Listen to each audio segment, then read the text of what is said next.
Isso que vale.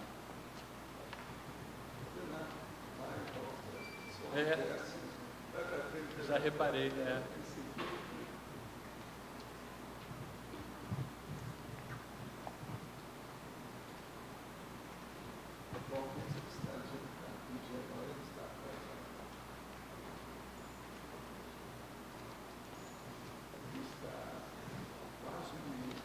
50 e poucos segundos, né?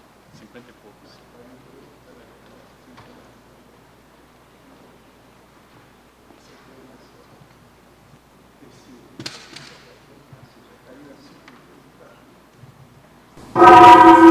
Tertúlia. Meu boa tarde aí para todos e todas. Hoje é dia 14 de fevereiro de 2013, quinta-feira. O verbete é de número 2568 e tem 4 páginas, 44 logias e 16 máximas.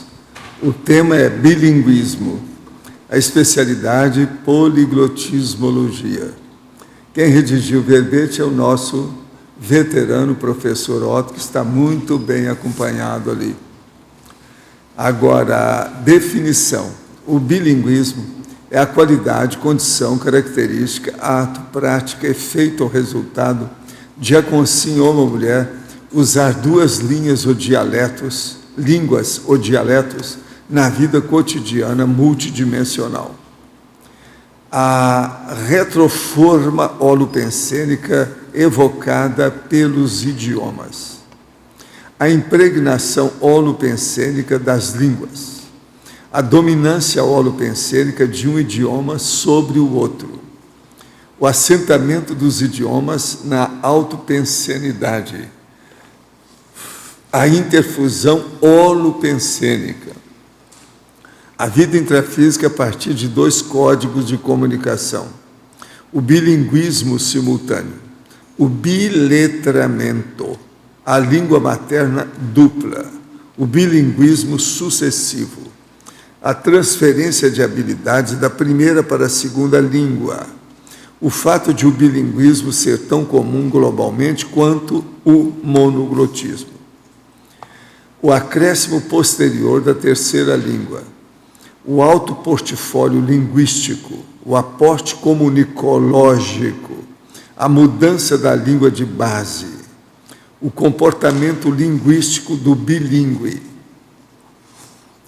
Agora, nós temos ainda a autovivência do estado vibracional profilático na troca de idiomas, a sinalética energética e parapsíquica específica do idioma, a assim e a desassim das energias veiculadas pelos idiomas, a conscientização multidimensional quanto ao bilinguismo, os aspectos existenciais, multidimensionais e holossomáticos intervenientes no fenômeno do bilinguismo, ainda insuspeitados pela ciência convencional. A remissiologia, nós temos, dos 15 verbetes, nós destacamos 5. Autoexpressão, autoportfólio linguístico, língua materna, poliglotismo interassistencial e política linguística da CCCI. Frase enfática: o bilinguismo vivido constitui o primeiro sinal de transcendência da língua materna, deixando para trás o monoglotismo, a fim de caminhar firmemente rumo ao polineurolexio funcional. Você é capaz de utilizar quantos idiomas? A resposta se coaduna com as exigências autoimpostas durante o curso intermissivo pré-ressomático. A bibliografia específica tem uma fonte bibliográfica. Agora, a mega análise aí com João Paulo são 20 itens. Biculturalismo, bidialetalismo, biglotismo, biletramento, estrangeirismo. Fluência, proficiência, idioma, interação, interpretação.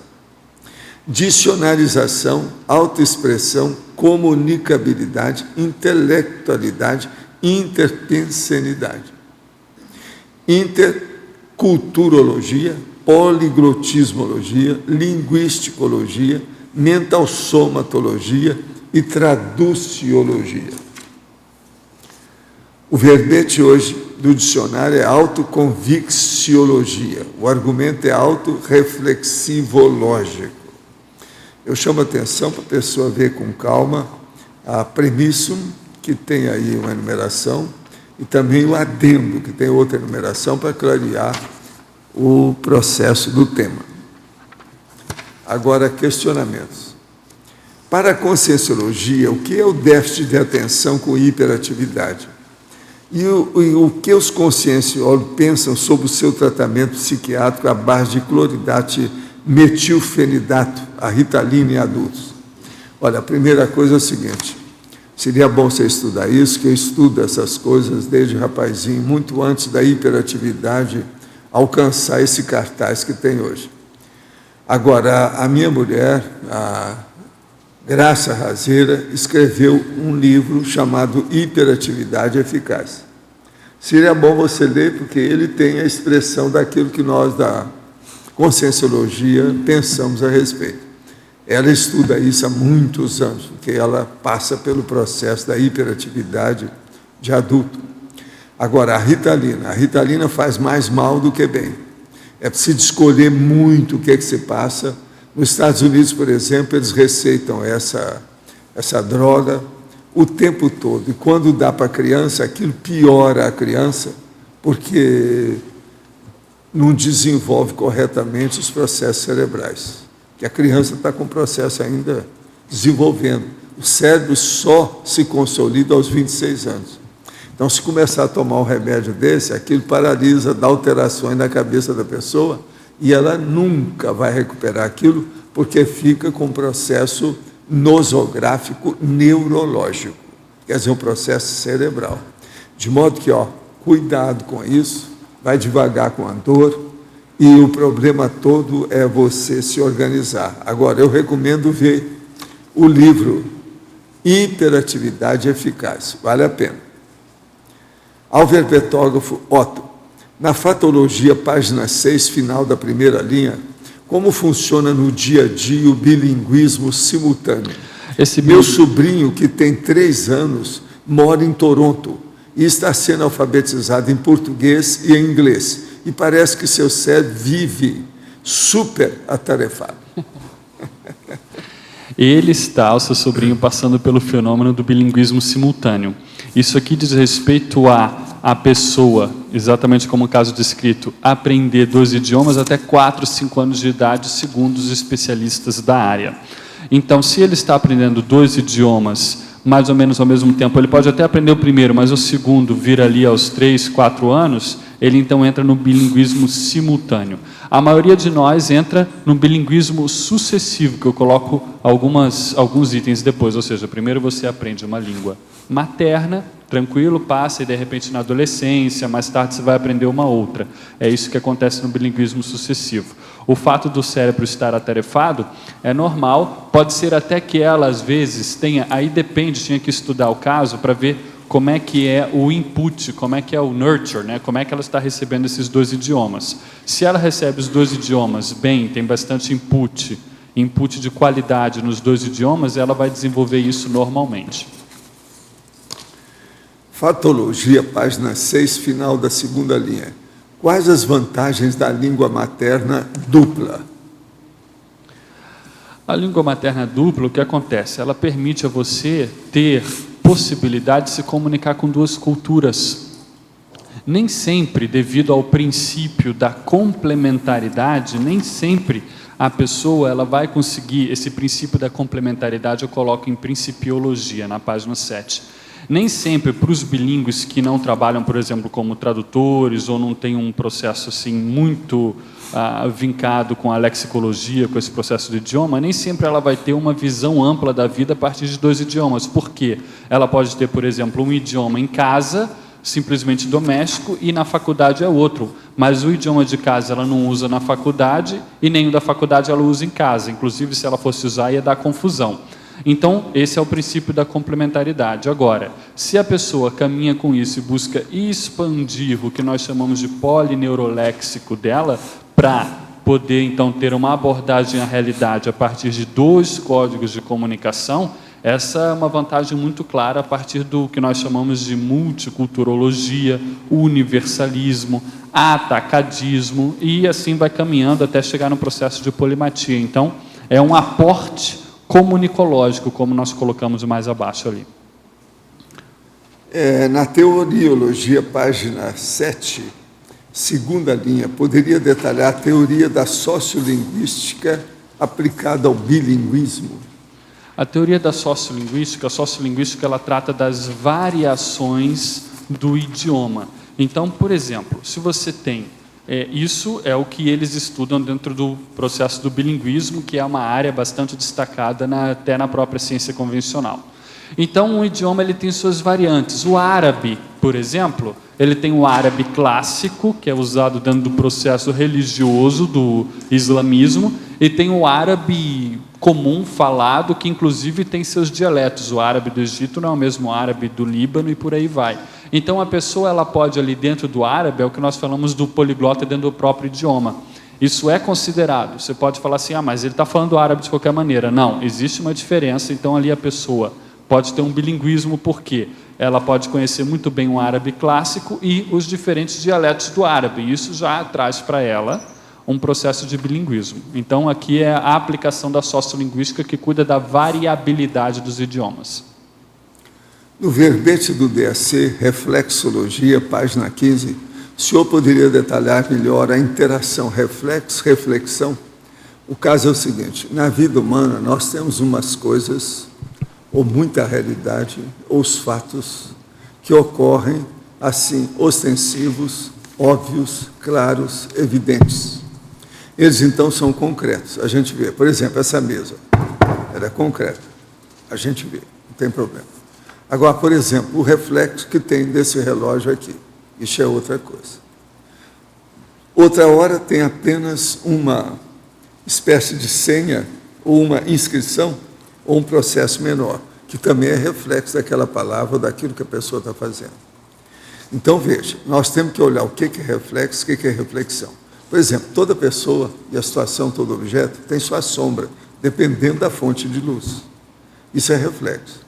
Agora, conforme o reflexo, é bom a gente ver o problema da reflexão, para a gente pensar sobre o problema do reflexo.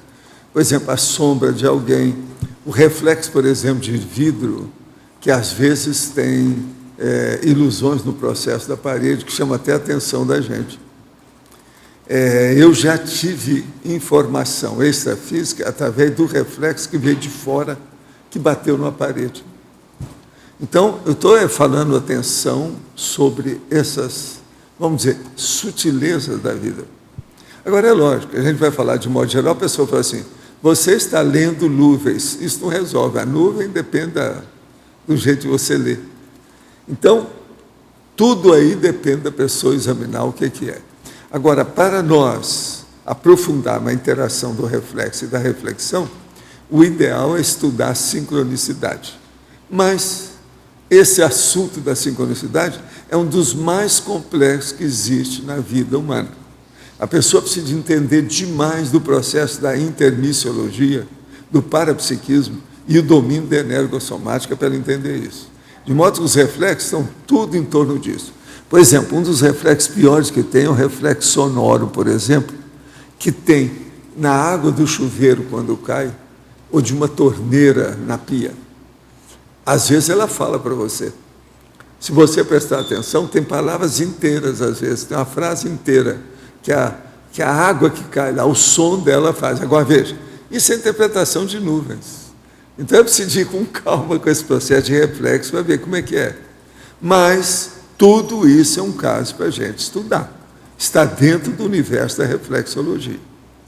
Na taxologia, mesma página, devemos descartar profilaticamente as realidades irrefletidas, mateológicas, para não incorrer na auto-enganologia, evitando perder tempo em devaneios inúteis, centrados no autodiscernimento? Sim. Mas agora veja, você deve ter os processos, quando são mateológicos, ou quando transcende aquele nível de compreensão naquele momento evolutivo, ou dentro daquele contexto, você põe aquilo em plano secundário. E olha o que seja concreto, o que está definido, o que você já não tem nem impasse, nem dúvida, nem tira-tema, nem está com qualquer hesitação para admitir aquela realidade. Assim você vai enganar menos, vai se enganar menos, vai acertar mais. Então é isso que eu quero chamar a atenção das pessoas. Agora, no verbete do DSC, página 16, conteúdologia, o senhor fala da importância das nossas convicções nas vivências ocorridas. Sinceramente, professor, não é tão simples assim. Sim, eu sei, e daí? Ontem foi-lhe entregue em mãos um relato projetivo passado na Catedral de Santiago. Sim, eu, quando me dão esses relatos que são compridos e detalhistas, eu leio no outro dia em casa. Eu li o seu relato. Mas veja, ali tem muita coisa para dar desconto. Me perdoa o mau jeito. Eu, com a minha experiência de 70 anos de praia em matéria de energia e de parapsiquismo, eu não admito muita coisa que está ali. Agora, o que se passa? Está ótimo, de qualquer maneira. Tem uma coisa muito positiva em você. Você está pesquisando, está marcando os detalhes e está escrevendo o que você tem. Então, aguarde os efeitos daquilo que você tem.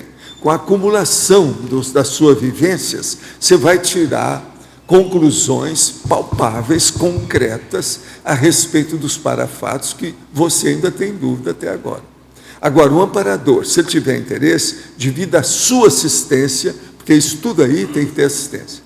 Se você está dedicado à assistência, a interlocução com o amparador, com o tempo, vai clarear tudo para você. Agora, enquanto estiver na base da ilusão, do achismo, da pessoa pensar que é isso, aquilo, não. É preciso, me perdoa o mau jeito, eu também digo para você, sinceramente, professor, você falou, então eu digo, sinceramente, minha amiga, não seja tão ingênua. Leva as coisas sérias, porque para a percepção não é coisa fácil, é complexo. Agora, você está no caminho certo, você está começando a ter a situação. Ela acaba de falar o seguinte: para mim foi um fato, não foi sonho, devaneio, fantasia, e já está anotado, ótimo. É preciso que o senhor entenda que muitos de nós ainda precisamos do aval e da segurança que suas parapercepções nos trazem. Logo estarei mais independente. É possível fazer esse favor? Sim. Eu não leio logo, eles mandam um relato para cá. Não dá para ler tudo que eu recebo aqui, não, o que é isso? Eu leio em casa, e lá eu vou ver com calma. Uma boa parte eu já coloco direto na TENEPS, para assistir, porque o negócio é bravo, e uns eu trago. Agora, o seu, eu ia falar hoje sobre o assunto, entende? Agora, foi bom, porque eu vi aqui que chegou a sua comunicação, eu estou falando já na hora. Então, o problema é o seguinte: você está no caminho certo. Agora, não exagere em estar admitindo o que você viu. Tem que dar muito desconto, que tem muito processo ali difícil. Outra coisa que eu quero te dizer: a tendência da mulher é exagerar mais do que o homem quando vai fazer as interpretações dos processos parapsíquicos. De modo que você está bem dentro do caminho, mas é preciso de acumular o acervo de evidências e de experiências para a pessoa chegar a uma conclusão maior. E outra coisa, se isso tudo for verdade, isso vai trazer efeitos, ressonâncias, produtos e frutos assistenciais para você e para essas consciências. Isso, então, o que vai ser? Vai ser, vamos dizer, chancelado pelos fatos, pouco a pouco. Agora, até lá, analisa tudo, do jeito que você está fazendo. Não desista disso. Coloca todos os pormenores, mesmo aqueles que você achar incongruente ou esquisitinho, coloca. Porque se na hora você não entende, mais tarde aquilo vai esclarecer. Às vezes é um ponto, uma fímbria, um lampejo, um vislumbre pequenininho que vai esclarecer todo o episódio. Albert Beethoven, em Parafatologia, página 6, final da 3ª linha, poderia comentar os aspectos multiexistenciais, multidimensionais e holossomáticos intervenientes no fenômeno do bilinguismo, ainda insuspeitados pela ciência convencional, ano base 2012? Ano base 2012, porque eu estou levando em consideração esse livro aqui, do professor François Grosjean. Ele é professor na Universidade de Neuchâtel, na Suíça. Inclusive, ele é bastante aberto, eu troquei e-mail com ele, tirei algumas dúvidas sobre o livro, bem comunicativo. O livro dele faz um apanhado para um público mais geral, não é um livro acadêmico, é um livro geral, faz um apanhado das pesquisas no ramo do bilinguismo. Quando nós falamos de poliglotismo, aqui, por exemplo, a especialidade é poliglotismologia. O poliglotismo não é tão estudado na academia, eles estudam sim o bilinguismo, principalmente na área da linguística aplicada. Então, segundo o que ele escreve aqui, nós vemos que eles passam batido, não consideram os aspectos multiexistenciais, ou seja, as múltiplas vidas que nós temos, não apenas essa aqui, nesse corpo, nessa vida, aqui no Brasil, não. Nas diversas paragens existenciais, nas diversas culturas, nos diversos idiomas com os quais nós nos expressamos. Isso tudo é uma decorrência das múltiplas vidas. Multidimensionais porque há uma intervenção também do processo energético dentro do processo dos idiomas. A língua, ela veicula, ela carrega um processo energético. Se ela carrega um processo energético, necessariamente estamos lidando não apenas com a matéria, mas com outras dimensões também.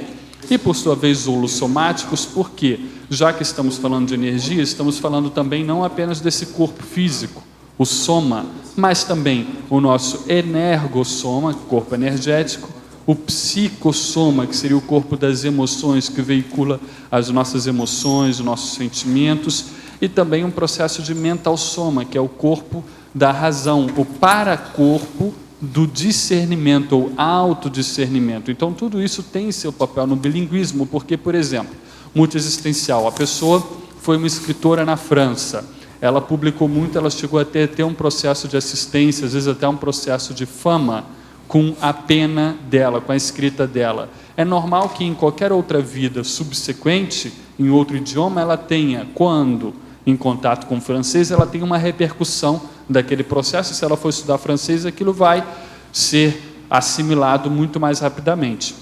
Multidimensional porque nós temos casos aí, por exemplo, de projeções, quando o psicossoma deixa então esse corpo físico, esse corpo de carne e se manifesta na dimensão extrafísica, ali também é possível você ter contato com um processo de diferentes idiomas.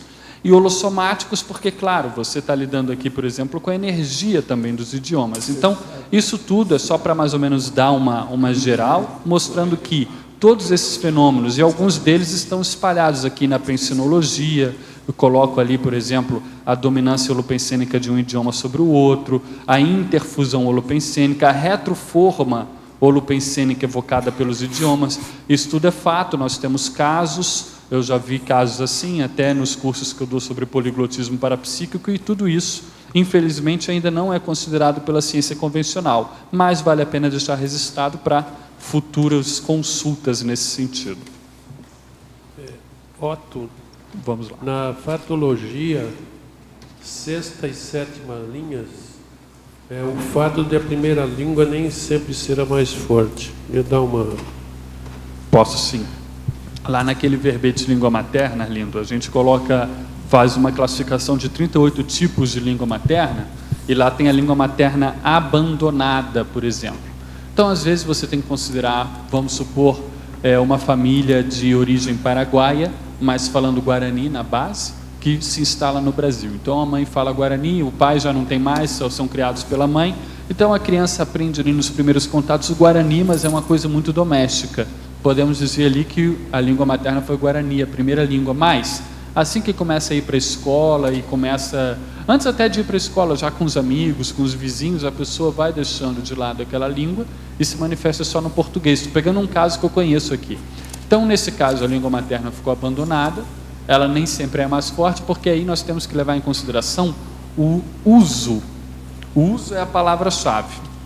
Tá, então aqui eu até coloco o verbo usar na definologia, que essa é a palavra-chave. Então isso faz com que aquela língua materna não seja a mais forte. Outro caso também da pessoa que tem a língua materna com a família, processo do espanhol, tudo caso nosso aqui de Foz, que eu conheço. Tem o espanhol, fala com a mãe, com o pai, né, enfim, processo de casa, mas ficou só naquilo, só no ambiente doméstico. Ela foi para a educação formal, foi para a faculdade, cursou história. O processo intelectual dela, ela recorre invariavelmente ao português, porque é onde ela tem mais lexemas, onde ela tem mais processo do autopoli neuroléxico aí no caso.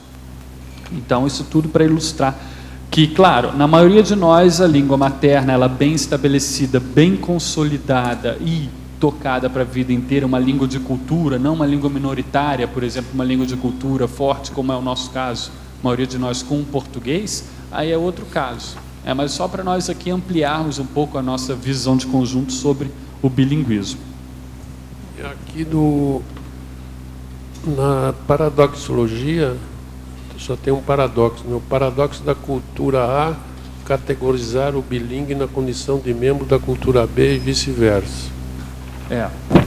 Tem um caso interessante que eu li há um tempo e sempre vem na minha cabeça, que é o caso eu estudando o processo de tradução, acabei estudando o Paulo Ronay, foi um grande tradutor. Ele era amigo do Aurélio Buarque, o Aurelião do dicionário.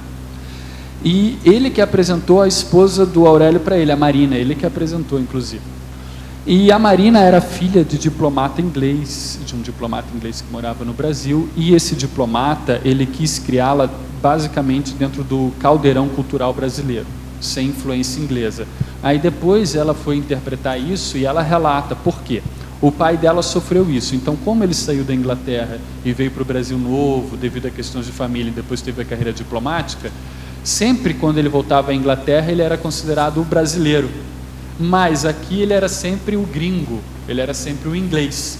Então, nós temos vários casos, de repente até alguém aqui no tertuliário pode se encaixar nesse caso. Essas pessoas que têm esse trâmite intercultural, elas acabam sendo taxadas assim pelas pessoas que são principalmente monoculturais e monolíngues, monoglotas. Muitas vezes, se a pessoa não tem uma consciência disso, ela pode até ter um processo de autoestima rebaixada decorrente disso, que não é o caso. Isso, na verdade, é um trunfo a favor delas. Isso é o interculturalismo teático vivido. Então, isso pode acontecer. Eu conheço alguns outros casos aqui também, com processos de Brasil, Paraguai e Argentina. Obrigado. De nada. Otto, aqui na página 6, na parafatologia, na segunda linha, você coloca a sinalética energética e parapsíquica específica do idioma. Como é que é isso? Cada idioma que você fala, você tem uma sinalética? Cada idioma que você fala, você tem uma sinalética que pega um pouco mais. Então, por exemplo, eu tenho uma sinalética com o francês que pega muito o meu palmo chakra.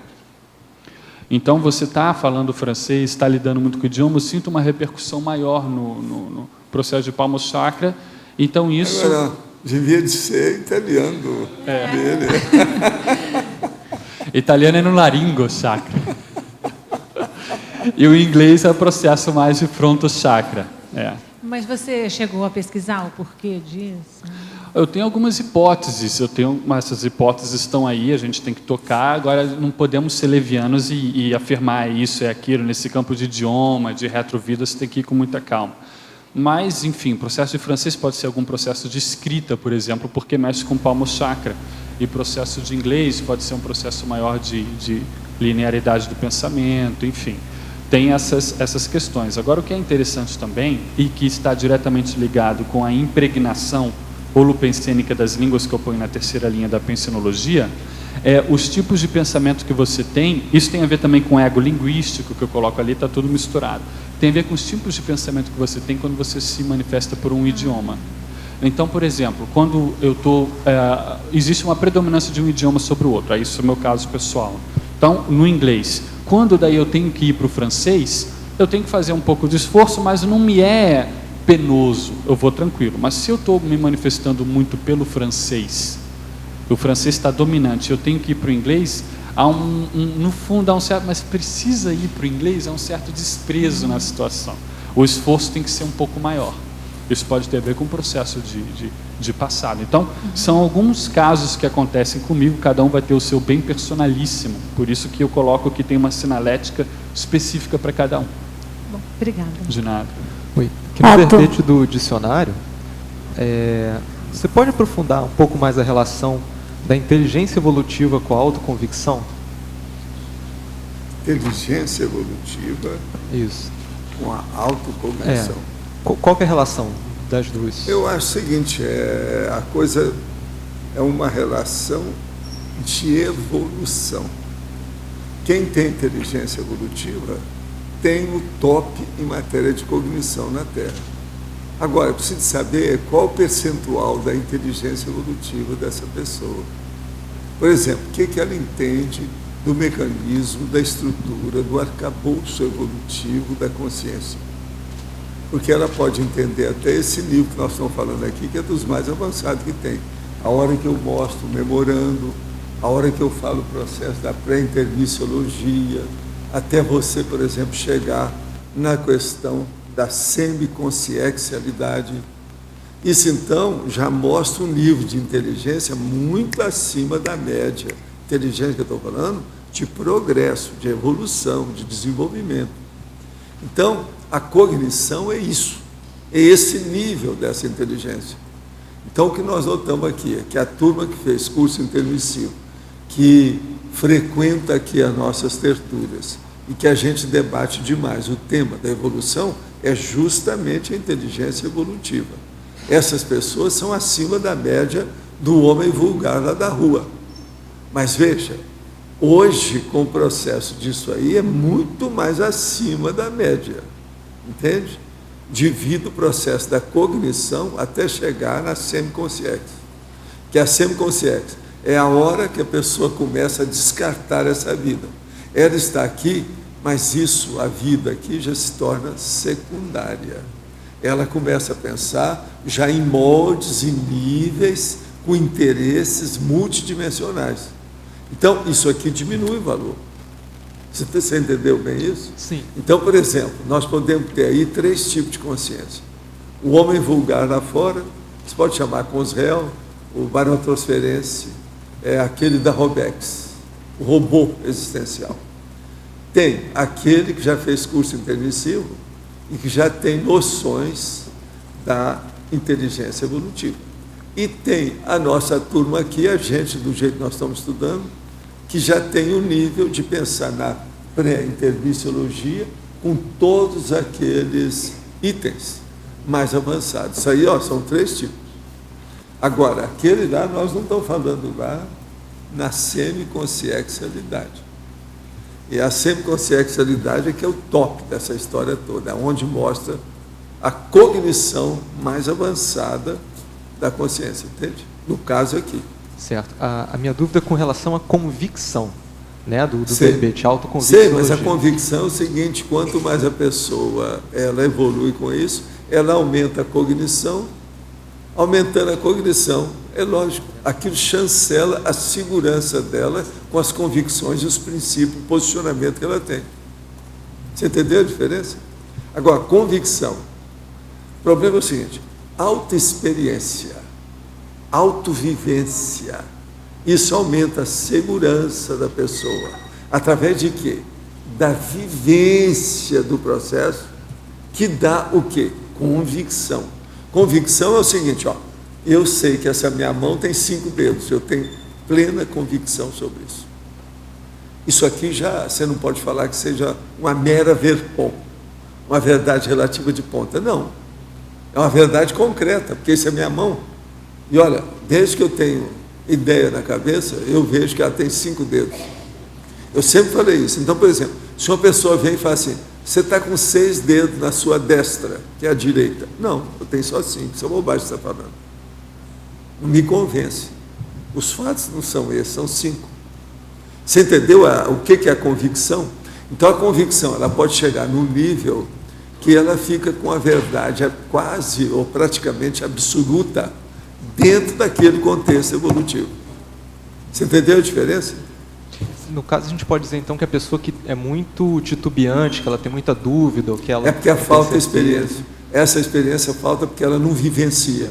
Não vivencia porque ela não tem vida prática. Ela não se dedica à pesquisa. Só evolui quem pesquisa. Todo mundo que quer evoluir tem que ser pesquisador. Esquece aquele que não é. Isso é regra, não tem jeito. Isso aí a gente pode falar que é o autoabsolutismo. A pessoa tem que chegar nisso.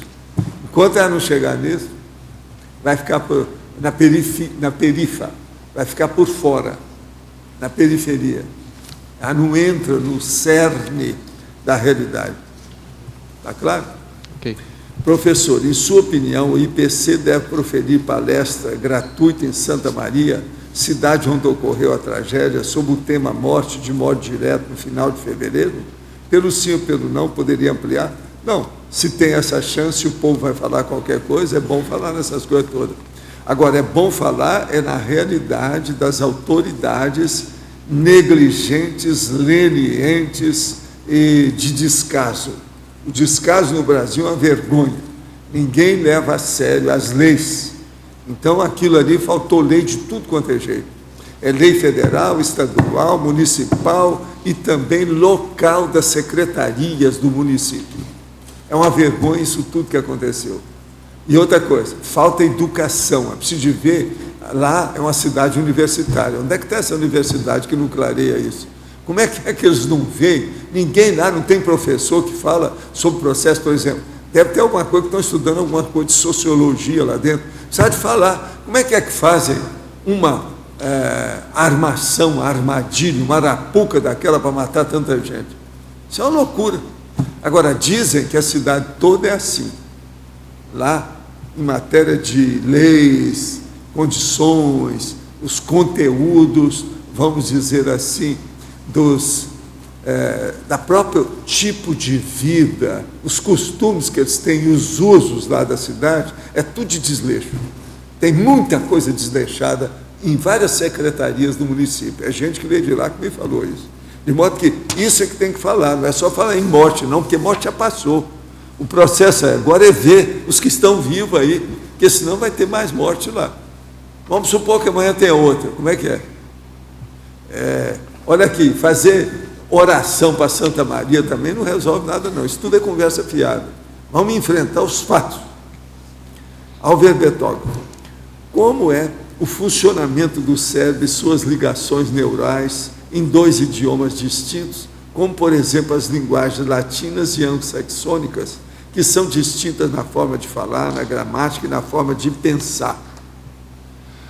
Dentro do processo da neurociência, o que eles estão estudando é justamente o seguinte: os idiomas, as línguas se localizam em aspectos, em compartimentos separados ou mesmo. Então, a pesquisa toda, historicamente, foi nesse sentido, ainda mais essas línguas um pouco mais dessemelhantes, diferenciadas, como você menciona.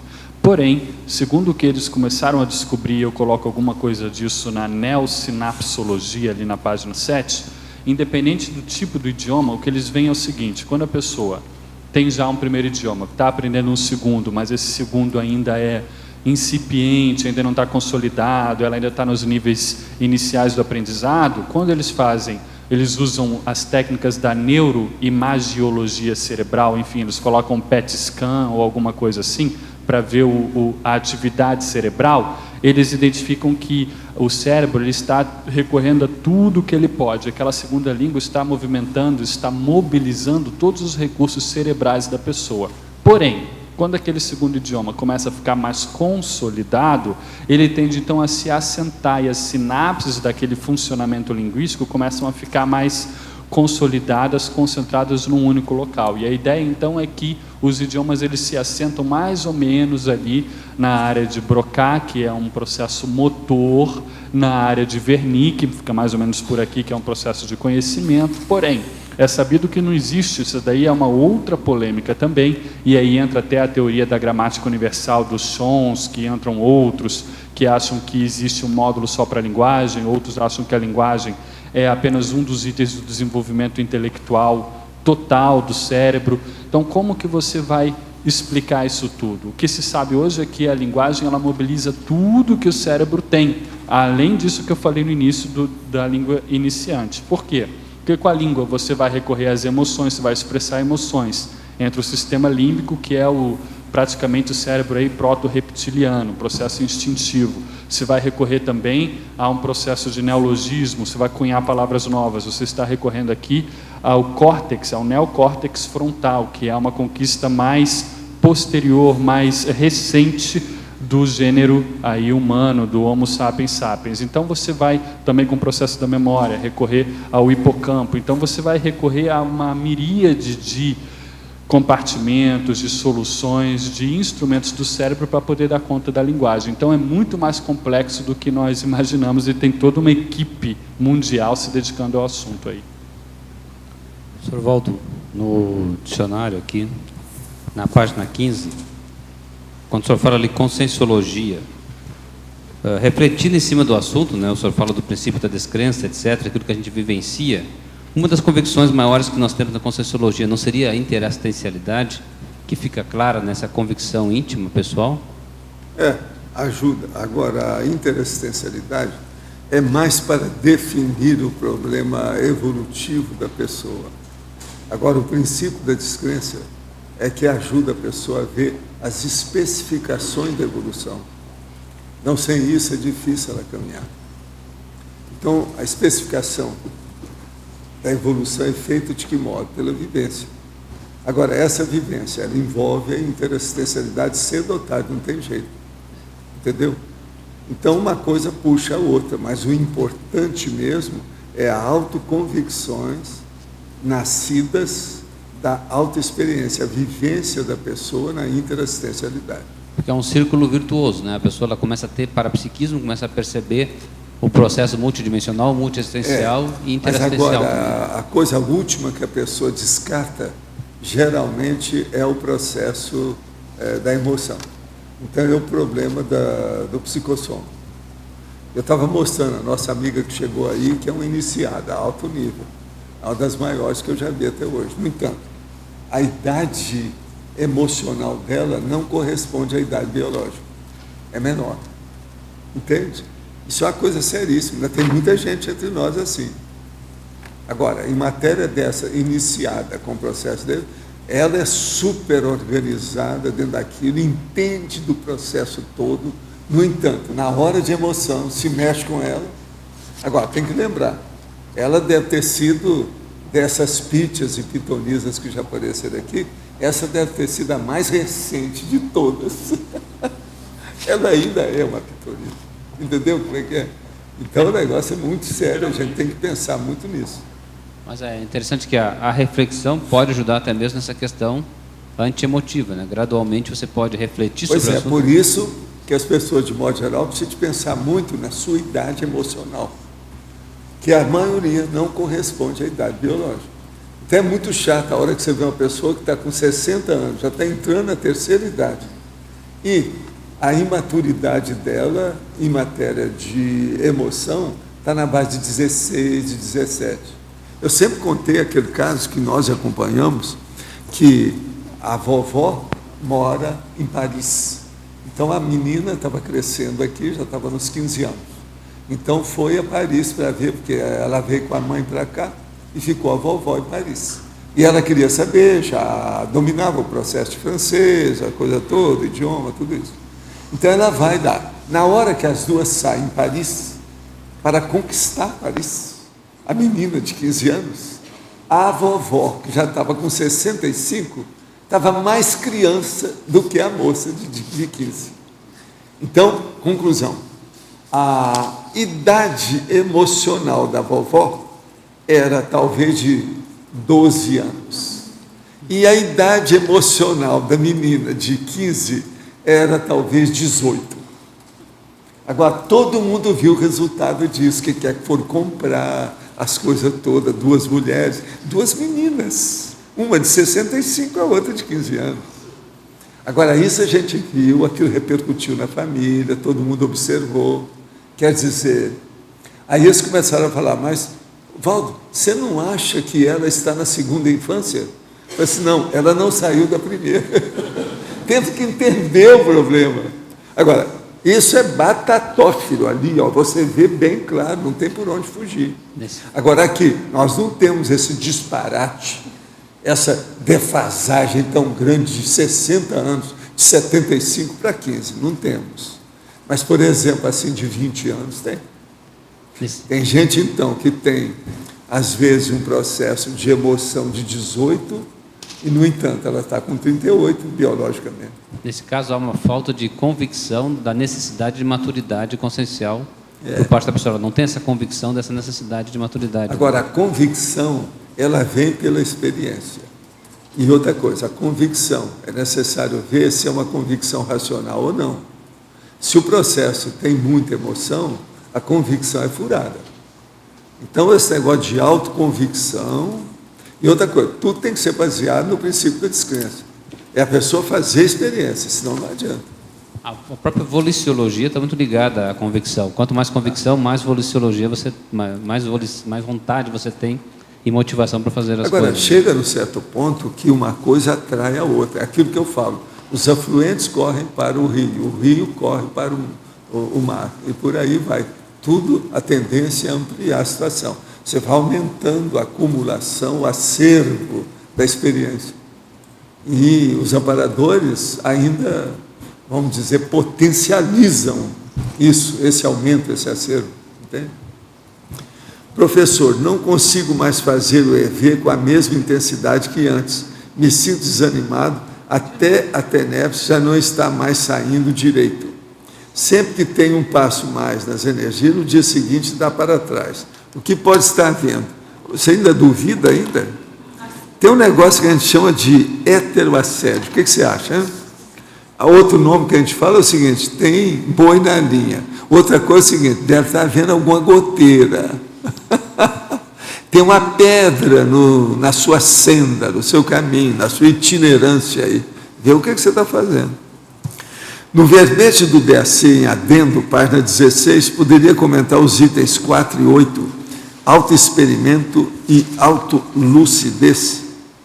Aqui, autoexperimento. O autoexperimento é o seguinte, é a pessoa fazer os experimentos e a vivência dela, ou seja, as pesquisas pessoais, dentro das áreas mais avançadas que ela tem. Agora, isso tem que ver o que é que ela precisa.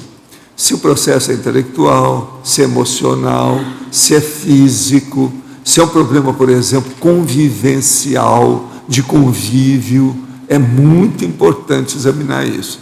Então, o autoexperimento é a chancela do princípio da descrença, é a autodescrenciologia para a pessoa caminhar. O que eu estou falando aqui, que são 10 condições necessárias para alguém vivenciar autorreflexões profundas, ou excogitações prolongadas, sem intervalos devaneadores. Isso é para acabar com o devaneio, para ampliar a convicção da pessoa, porque senão o devaneio, a pessoa vai no transviamento, ela vai para o acostamento, ela perde tempo. Agora, o 8, autolucidez. Autolucidez é o seguinte, nós temos uma especialidade nossa na conscienciologia, que é a autolucidologia. Essa autolucidologia mostra que a pessoa é a percussiência que ela tem. Isso seria a autopercussienciologia. Percussiência é aquilo que a pessoa vê alguma coisa e ela pensioniza com profundidade máxima, dentro da convicção, dentro da experiência dela, dentro da possibilidade de pensionizar que ela tem. Então ela vai profundamente naquilo e disseca, faz a dissecção da análise daquilo. Ali ela pode tirar na hora, instantaneamente, uma síntese do que é aquilo de interesse naquele momento evolutivo. Então isso é que é a lucidez da pessoa. Então a lucidez, para você ter uma síntese ainda mais séria, para você entender bem, é o seguinte, é o discernimento da pessoa. Por exemplo, você vai falar assim, mas ela tem muito boa vontade, ela tem muito boa intenção. Isso não quer dizer que tenha lucidez. Tem muita gente sem lucidez que morreu prematuramente, antes da hora, está tudo no cemitério. Por quê? Tinha só boa vontade e boa intenção. Isso não resolve. O problema que resolve é autodiscernimento. Agora, o que é discernir? É distinguir uma coisa daquilo que é antigo, daquilo que é novo, daquilo que está superado, daquilo que é ótimo, que está na ponta, que eu preciso de aplicar agora, daquilo que é demodé, que está ultrapassado, superado, que não interessa mais, daquilo que é o máximo, o ótimo, the best. Então, isso é distinguir na balança, fazer o peso dessa realidade com racionalidade, com discernimento, com ponderação, com reflexão. Isso é que leva para a autolucidez. Então, por exemplo, A autolucidez, ó, nós vamos olhar aqui essa turma toda. Cada um tem um nível. Nós não podemos falar, mesmo com todo mundo que frequenta aqui todo dia, que faz isso, que todo mundo está com a mesma lucidez. Não. Porque aí entram todas as vertentes, vieses, condições e áreas de todo tipo de experiência que as pessoas têm. E ninguém tem experiência igual. Todo mundo tem uma vivência, uma experiência diferente. E por isso os temperamentos são diferentes. Se os temperamentos são diferentes, ninguém tem a lucidez igual. Então, vamos entender. Uma pessoa que foi artista demais, até ontem, ela tem um nível de lucidez, de devaneio, de psicossoma, vamos dizer, às vezes até infantil. Já outra, que foi, vamos dizer, de pesquisa séria, severa consigo mesma, que tem muita disciplina, que nunca evitou sempre o devaneio e que levou a coisa para fazer investigação de si própria, a lucidez dela deve ser maior do que a outra, está na cara. Então, por aí a gente vê o que é autolucidez. Agora, ó, você quer avançar com o processo de lucidez mais depressa? Estuda a energia através do EV, estuda a assistencialidade através da TENEPS e estuda os parafenômenos através da sim e da desassim, que aí você vai caminhar mais rápido. Venho estudando a conscienciologia e me preparando para a docência. Tenho percebido que muitas pessoas com as quais tinha grande afinidade, simplesmente hoje não vejo mais tanto interesse naquela companhia. Isso chama-se amizade ociosa. Tem coisa que você tem que dependurar, deixar para lá. Na realidade, tenho recusado muitos convites e presenças. Isso mostra que está havendo uma reciclagem na sua vida. Mas fico pensando, se não estou me tornando muito seletista e sectária, aí agora é com você, preciso de ver. E com isso perdendo a oportunidade da assistência, pois afinal de contas essas pessoas não são próximas a mim pelo acaso. Poderia me ajudar a esclarecer essa situação? Sim. A primeira coisa é o seguinte, você está fazendo uma reciclagem. Essa reciclagem vem à frente do problema da assistência.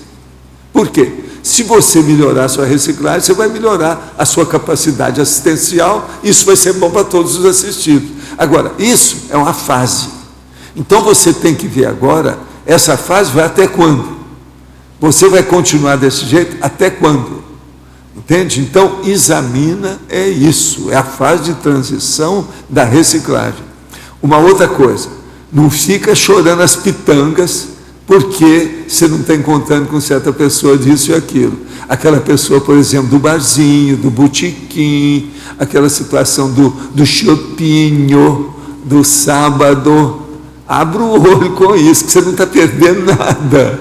Outra coisa, aquela pessoa que é tarada com o Corinthians, que só pensa no Corinthians, abra o olho com isso, que isso também não vai te ajudar nada. Ou senão aquela pessoa que só pensa em pular igual criança no carnaval. Hoje é quarta-feira de cinza e ainda sai da cama pulando. Tem gente assim, vocês sabem disso. Existe até a turma, né, da chave. Vocês sabem, o bloco da chave. Tem gente que é do bloco da chave. Pois é, não, ontem, hoje, tudo, tem gente que está... Olha, tem gente que continua o carnaval na sexta-feira. Lá no interior eu vi isso. O carnaval foi tão bom, falei assim, não, sexta-feira tem mais. No fim de semana eles fizeram outro. A Bahia não está fazendo isso todo dia lá? Lá não tem micareta, nem não sei o quê. Então, você não sabe da maior. Porto Iguaçu resolveu fazer carnaval na sequência. Nessa quinta, sexta, sábado e domingo. Para pegar a onda dos visitantes daqui. Do vai ter essa semana? Então, Porto Iguaçu já montaram os fatos daqui da cidade estão me chancelando o que eu estou falando. Montaram uma estrutura. Não se assuste não, que a realidade é outra. Professor, Brasília é a quarta cidade do país, com cerca de 2.648.532 pessoas, de habitantes. Estimativa do IBGE 2012. Há uma dificuldade imensa em se formar turma para a CIP, curso integrado de projeciologia. O que poderia estar acontecendo? Quais orientações o senhor poderia nos dar? Brasília, a sua terra. O problema todo é o seguinte, vamos entender. Brasília, O povo é o seguinte, quando chega numa pessoa, eles olham para a testa da pessoa assim e vê, o que eu posso tirar partido dessa pessoa? Quanto que ela vale? Dentro da política, porque lá é a capital da corrupção política do Brasil. Olha bem como é que tem aquelas duas conchas, uma para baixo e outra para cima, assim, ó. Cada um ali é mais corrupto que o outro. Agora colocaram um corrupto lá no Senado, que é uma beleza. Então, o problema todo é o seguinte, você reúne 5 pessoas e fale de corrupção, você sempre vai ajudar ao holopensene de Brasília. Tem que explicar corrupção, corrupção, corrupção, corrupção, porque eles acham que o Brasil é a corrupciolândia, que aqui pode nadar de braçada, para trás, para frente, nadar de, entende, de peito, de costa, crawl, tudo que você pensar que o elemento é nosso. E tudo é Brasília. Brasília é o seguinte, você vai, está num hotel daqueles, então você vai subir no elevador, as pessoas olham para você dentro e olham assim. Eu vejo direitinho o pensamento, você sabe, né? De vez em quando você pesca. Quanto que esse aí vale? Ele está procurando o quê? O que eu posso tirar partido dele? De que modo que é? E às vezes, uma pessoa dessa vem e aborda a gente. Isso tudo aconteceu comigo. Eu falo, opa! Já estou de olho para ver o que é. Tudo é interesse. Lá é a cidade da Interessolândia. Professor, como é o porão consciencial da próxima ressoma do ser desperto? Exemplo, atinge a desperticidade, dessoma, na intervenção, prepara um alto nível à próxima ressoma. Poderia comentar como seria o porão? A primeira coisa é o seguinte, o porão começa a desaparecer logo na infância e não volta para a parte adulta. Então, a pessoa já fica sabendo o que é isso e ela despacha o porão mais cedo. Agora, o ideal, tem gente aqui que deseja acontecer isso aos 5 anos. Eu estou fazendo força para ver se na próxima vida eu atinjo isso aos 8. Nessa vida eu atingi aos 14. Agora, o processo todo é que a gente tem que trabalhar muito com energia, com parapsiquismo e com assistência. São as 3 coisas que a gente pode fazer para melhorar e extirpar o porão consciencial da vida da gente. Pastor, aqui no DAC, reflexologia, tem autorreflexão, profilaxia. Sim. Como fazer uma autorreflexão profilática? Tem uma técnica que a gente chama a autorreflexão de 5 horas. Você arranja aí qual é o problema que você tem ou uma ideia mais séria para você pesquisar. E você, então, leva aquela ideia para você e vai 5 horas, você vai pensar só sobre aquilo. Raciocinar tudo, fazer comparações, entende? Fazer o problema, por exemplo, de associação de ideias, estabelecer o juízo crítico a respeito daquilo.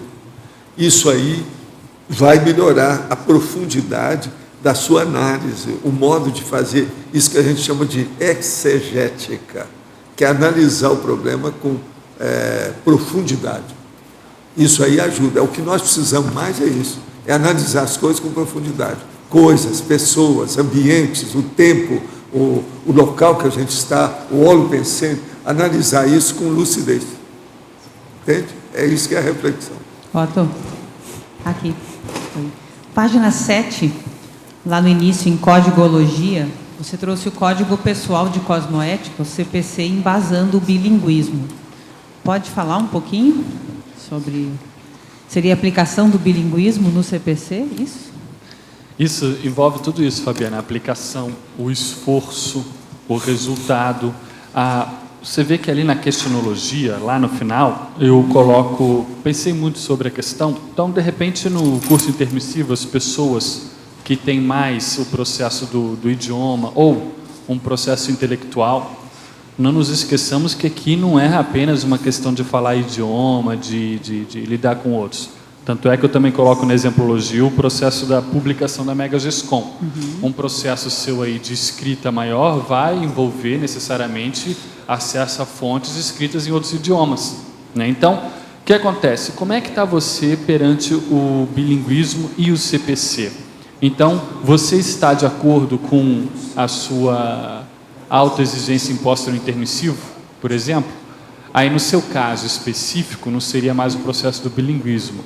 Aí já seria um processo de poliglotismo, porém, a qualificação disso, como é que entra? O que é prioritário? Dentro dos 6, 7 idiomas aí, o que é prioritário e o que você vai fazer com isso, além dessa assistência esporádica, né, amadora até certo ponto. O que você pode fazer com isso de modo profissional? Então, uma coisa para você refletir, você aprofundar esse processo e qual a relação disso com o seu código de cosmoética. Ok. Ótimo. E logo abaixo, em teoriologia, a segunda teoria, não sei se tem relação com isso, agora que você respondeu, as teorias cognitivas do bilinguismo. Também teria uma relação com isso?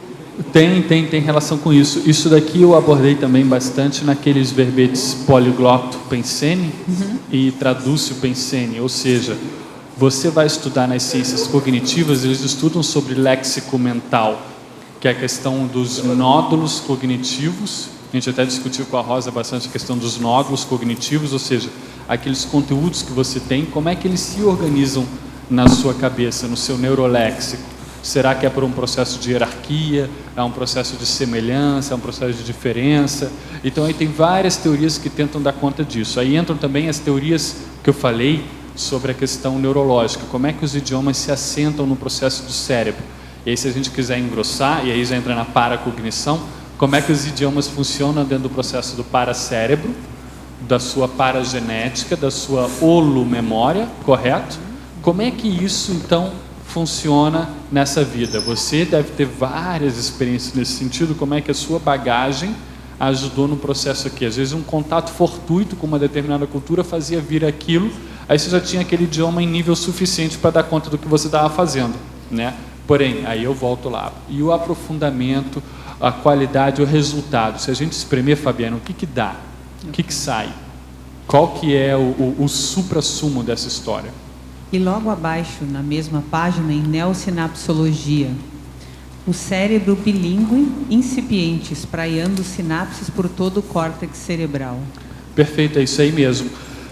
Lendo o processo, ali no Luciclo tem a Encyclopedia of Human Brain, do Ramachandran, que a gente até leu um livro dele num heterocrítica que você estava, que foi os Membros Fantasmas.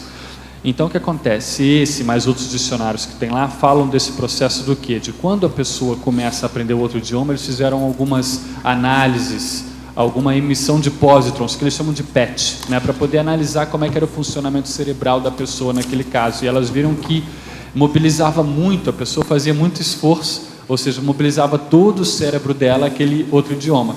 Isso é corroborado pela nossa prática. Se você está num processo de enferrujamento do idioma, que eu coloco lá na patologia, quando a gente vai falar italiano aí que está meio enferrujado, o que acontece? Quando você vai falar, você se debate mais, correto? Já com o inglês não, o inglês já está assentado, então o inglês ele já não espraia tanto, ele já está mais ou menos assentado no mesmo local ali do português, ele já tende a não criar tanto problema para você.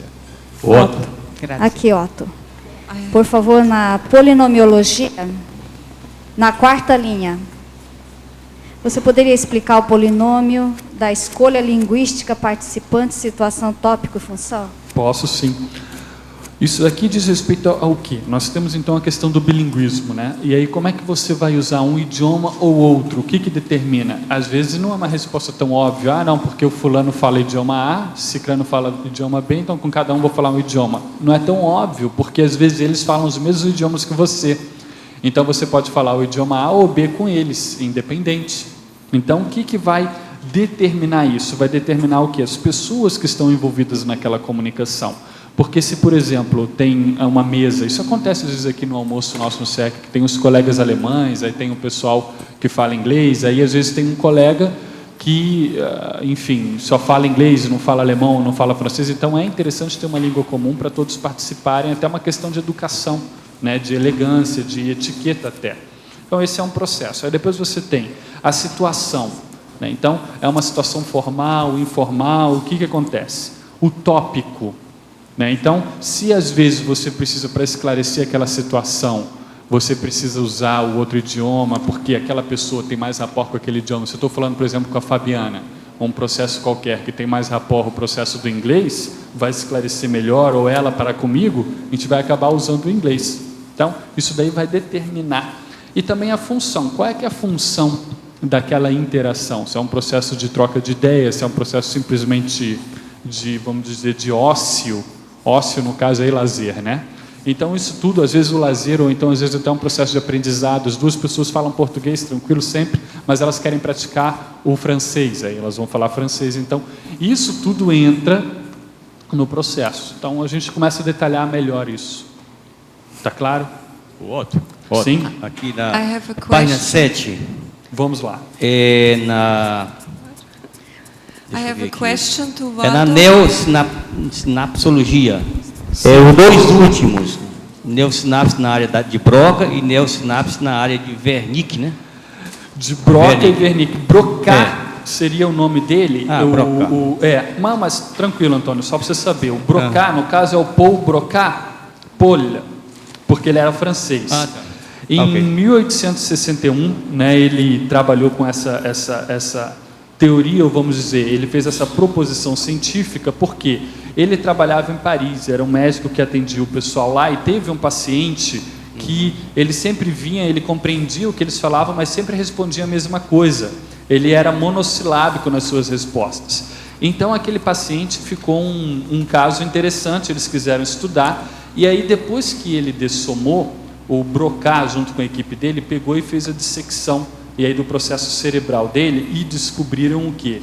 Que uma determinada região do córtex, ali esse paciente tinha várias comorbidades, sífilis e várias outras, tinha processo epilético, e uma dessas áreas do córtex no hemisfério esquerdo, Antônio, estava danificado. Então eles associaram, puxa, então ele tinha aquele problema de articulação, ele tinha uma afasia, eles chamam de afasia, ou seja, um problema de produção, ele não conseguia articular, não conseguia falar. Então eles pensaram, puxa, então isso aqui deve ter a ver, esse local, essa parte do córtex deve ter a ver com esse problema dele. E assim, então, eles propuseram a hipótese da área de Broca, que é essa área do hemisfério esquerdo, que é responsável pelo centro motor da fala. Por isso que eu coloco aqui, porque hoje em dia, quando se fala em idioma, se dá uma importância, às vezes até demasiada, para o processo da fala. Tanto é que a gente pergunta, você fala inglês ou alemão? Você não pergunta se a pessoa consegue ler, né? Você pergunta se ela fala. Então, como essa questão de Broca é muito famosa, até no processo da história e da neurologia, o processo da linguagem, da articulação, por isso que eu quis chamar a atenção.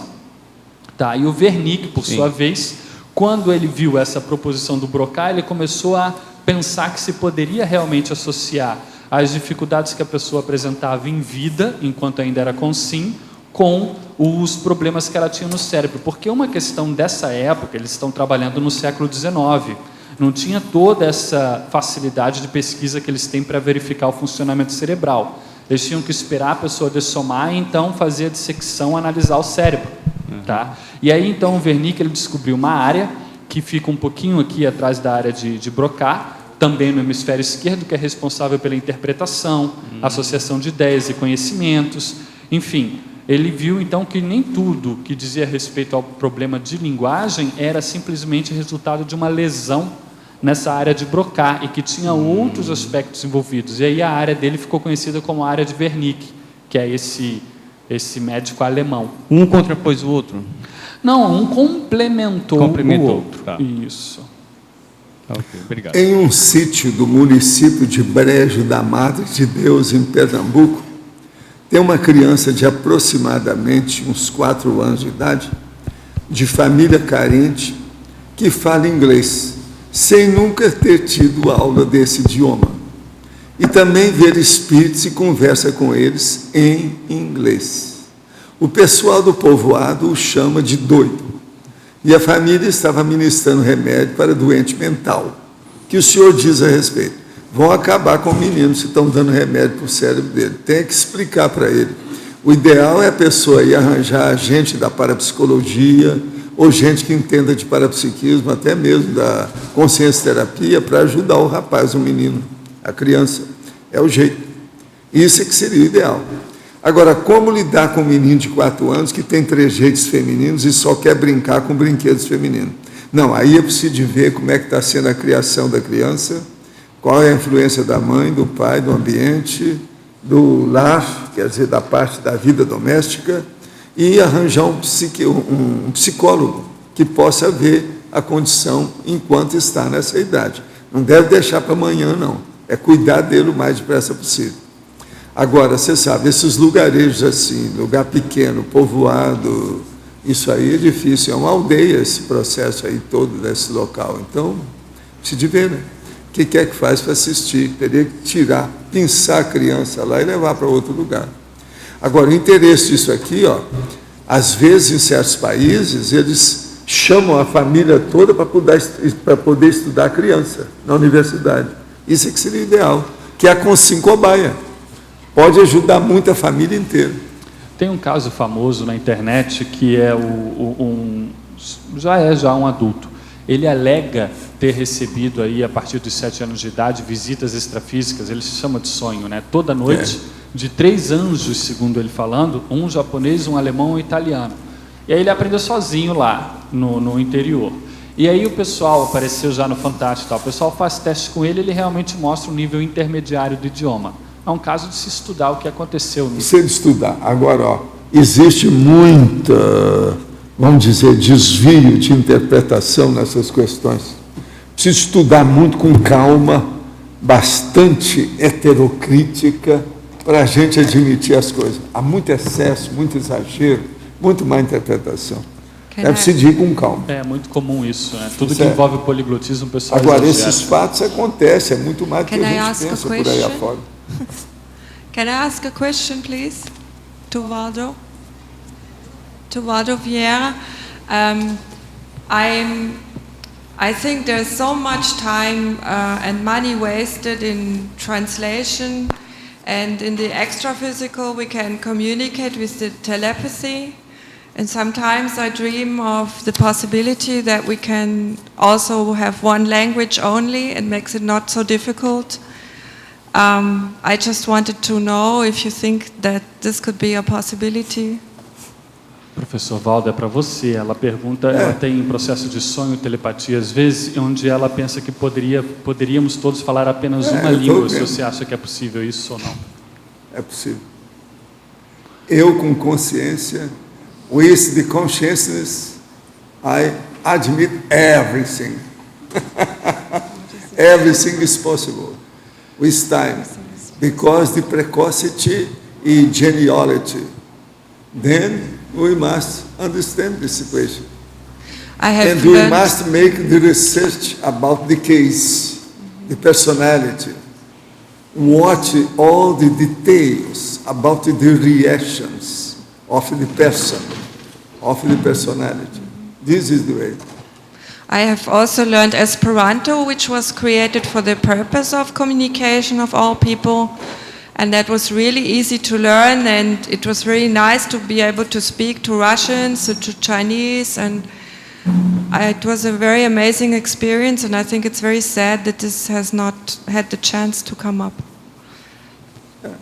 Fala aí, que é a sua área. É o problema da língua artificial. The thing is that when Esperanto was an artificial language. And artificial languages, they hardly ever, history has shown that artificial languages, they never really succeed. Why? Because they don't have this process of a mother tongue. That is, they don't have the experience of motherhood, emotions and feelings that are underpinning that language. That's what it has in synthesis, history. Artificial language, waste of time.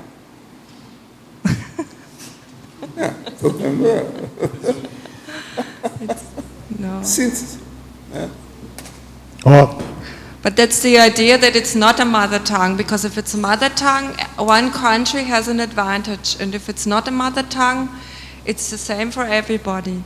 And I think it's different when you read a book or learn that language. You will see that it has a lot of creativity and humor and many things, so it's very special.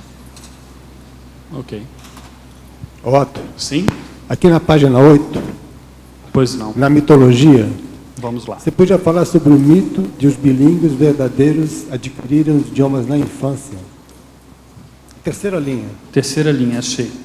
Tá. O mito de os bilíngues verdadeiros adquirirem os idiomas na infância. Pois é, isso é a bobagem que, como nós estávamos falando aqui com o professor Waldo, que envolve poliglotismo. As pessoas tendem a exagerar. Então, se a pessoa fala 2, 3, 4, daqui a pouquinho vão falar que ela fala 6, 7, 8, 10. Isso é muito comum.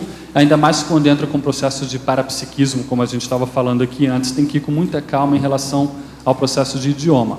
O que nós vemos é o seguinte: as pessoas acham que o idioma realmente ele só está bem.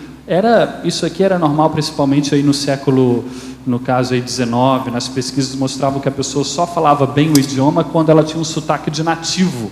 O que hoje isso já está totalmente ultrapassado. Então, para a pessoa ter o sotaque de nativo, ela teria que ter aprendido o idioma na infância, devido à hipótese do período crítico. Segundo os estudiosos, a pessoa consegue ter isso quando ela aprende antes dos 5, 6 anos. Então, o que acontece? Nós temos aqui mesmo na comunidade vários bilíngues poliglotas que não adquiriram os idiomas na infância, adquiriram na adolescência, às vezes, até na adultidade, no entanto, são bilíngues que prestam serviço. É preciso acrescentar um adendo nisso aí. O problema é o seguinte: não é só a língua materna, não. Porque a língua materna, ela diz respeito à língua geral. Mas, por exemplo, a linguagem inglesa não é nem dos Estados Unidos, nem da Europa em si, ou da Inglaterra, ou de toda a Commonwealth antiga que manda na língua. A língua mesmo inglesa melhor é do centro de Londres. Então, se uma pessoa não teve vivência no centro de Londres, ela não vai ter a linguagem correta. German, alemão, Deutsch. A pessoa é do centro de Berlim, é a melhor que tem. É a linguagem pura alemã. Você está entendendo? Então, o que é que se passa? Não é só a vivência da língua materna. É preciso ver se ela tem a vivência no core, na essência, aonde que é, vamos dizer, na geopolítica da linguagem, quase sempre nesses locais. Eu estou dando um exemplo.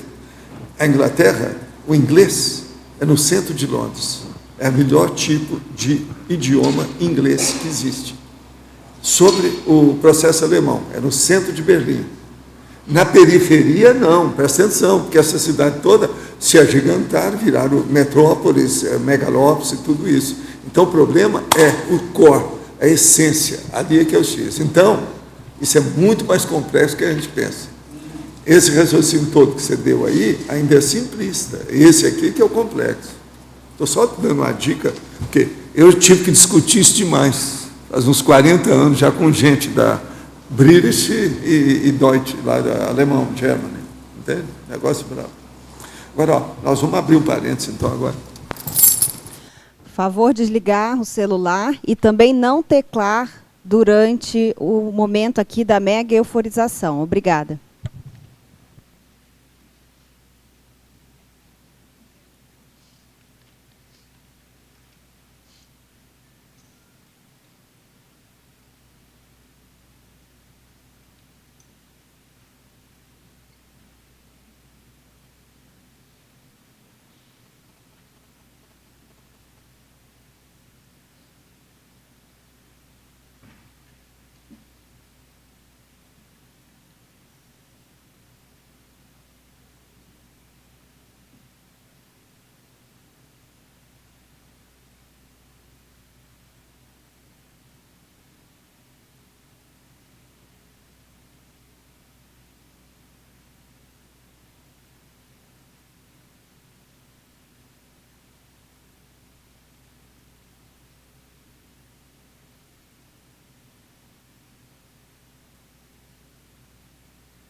Então, como é que foi aí você?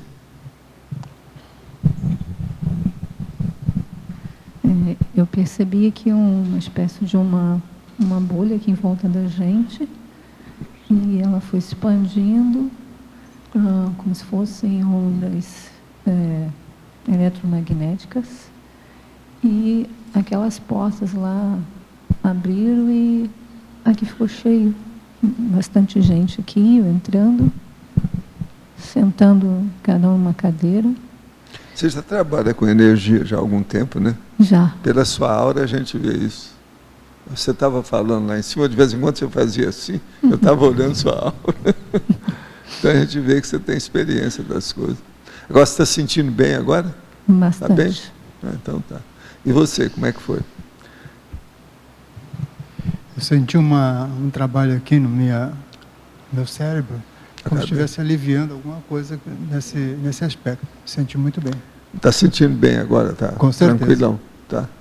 E essa nossa moça cheia de vida aí, como é que foi? Mais leve. Você está sentindo bem? Sim. Você viu o processo do campo, assim, a influência da energia? Como é que foi? Foi? Quase a mesma coisa. É. Sim.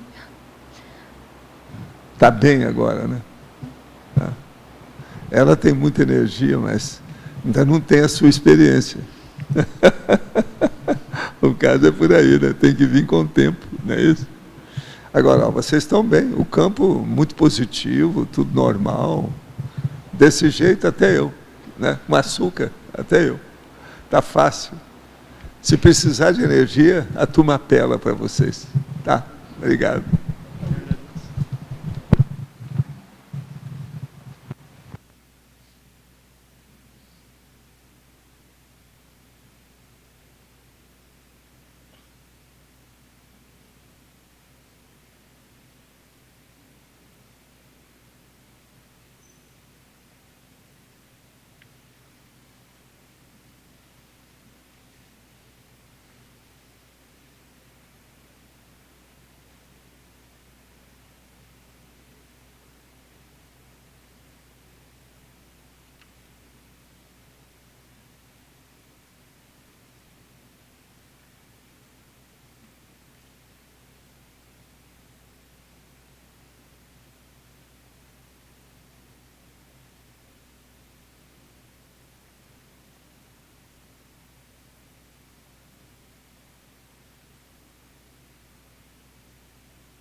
Como é que você sentiu aí?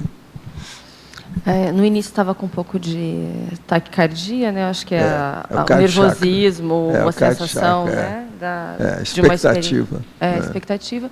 E depois foi acalmando, eu fiquei bem tranquila, a respiração acalmou. Você sentiu alguma onda da energia do campo? Como se fosse água, eu posso explicar assim, água balançando. Quer dizer que você entrou na piscina. Entrei numa piscina, exatamente. Às vezes dá essa ideia. Foi essa a Você sensação está sentindo principal. bem agora? Estou bem tranquila. Então tá bom. E o meu chefe aí, como é que foi? Mais ou menos a mesma coisa. Conforme foi relaxando, acho que foi ficando mais tranquilo e comecei a sentir mais energia fluindo na região frontal. No final, mais o corpo todo também. A energia subindo, assim. Ele deve pensar muito, não deve? É cara que pensa muito, não é isso? Por isso que já tem entrada lá na cabeça, deve ser isso, porque pensa mais, então é o processo mesmo. Aí é o fronto chakra e o corono funcionam mais, é normal. Você está sentindo bem agora? Tô. Então tá. E você? A nossa veterana, e ela sabe tudo, essa aqui sabe tudo, e o cuidado com ela, né? Quer dizer, de novo, né? Porque eu já vi semana passada. Eu sei, você está em todas. Pois é, eu me senti bem, assim, desde que eu estava sentada ali, eu já estava sentindo Agora, hoje o ambiente aqui está muito forte. Parece uma embaixada das Mega Comunex avançada, entendeu? O nível da energia é de flutuação. Eu senti bastante esterilização. O que eu acho engraçado é que acabou o carnaval, deve ser isso, né? Deve ser. Você está sentindo bem? Tudo bem? Tudo bem, tranquilo, foi bem bom. Agora o campo você notou, né? A força do campo. Sim, bastante. Desde quando antes do primeiro lá, né? pessoal aqui, eu já estava sentindo a esterilização. Não, eu estou assim, desde que eu cheguei agora à tarde, eu estava sentindo isso aqui. Muito forte. Entende? Muito forte mesmo. O nosso amigo lá, o Otto, junto com a Excelentíssima, eles estavam tudo assim, alcandorados, sabe? Pela holosfera, toda hora, com muita energia. Ele ia falar, parecia que chegava aquela mão assim, para te ajudar nas coisas. Você devia estar sentindo isso, né? Está assim desde que nós começamos aí hoje. Eu não sei o que é, pode ser a presença de vocês. É que tem uma turma aí de fora, muito forte, olha lá, aquela ali é uma delas. Você tem cuidado com esse povo, sabe, que vem. Isso aí é um pé de boi. Sabe como é que é? Sim, eu segura conheço tudo. Mão na roda. Mesmo. Mão na mesmo. roda, ela é isso. Ela é. Isso Você mesmo. conhece bem a peça? Sim, conheço. Né? Eu já estou falando de propósito. Sim. Gente, muitas graças. Valeu.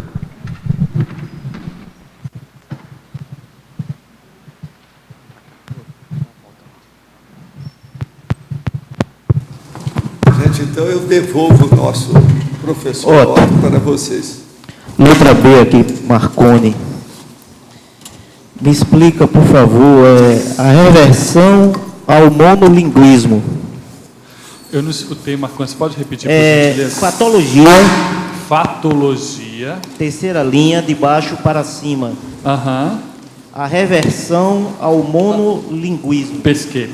Peguei aqui, Marconi. Beleza, obrigado. Aqui é o seguinte, Você vê um pouco antes, Marconi, até na linha de cima, na linha logo acima, ali no meio está escrito enferrujamento dos idiomas, correto?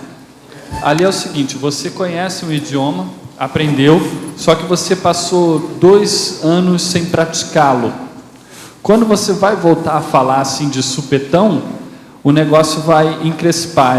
É como aquele carro que começa a dar problema, começa a faltar gasolina, ele não começa a engasgar, a mesma coisa. Então, e aí depois você vai ver que o esquecimento de idioma é tão comum, tão frequente, isso eu falo logo em seguida, é tão frequente quanto o aprendizado. Se você aprende muitos idiomas, é normal que você vai esquecer alguns deles, porque você vai usar mais uns do que outros. Agora o que acontece com o bilíngue, que tem dois idiomas, tem a língua materna dele, aprendeu um segundo, aprendeu na infância ou alguma coisa que ele precisou usar, mas passou muito tempo, não está nem mais enferrujado, ele simplesmente esqueceu, apagou. Isso acontece às vezes com filhos de famílias multiculturais que cresceu num país, depois foi para o outro. Os pais até tentaram manter aquele idioma em casa, mas aí ele não queria mais falar porque passou alguma vergonha na escola e aí quer falar só o idioma do país, né, para o qual eles foram. E aí ele então esquece, deixa para trás aquele idioma dos pais, às vezes até um dialeto, alguma coisa assim, e fica só no monolinguismo, fica só naquele idioma que ele aprendeu. Então é isso, a reversão ao monolinguismo, por quê?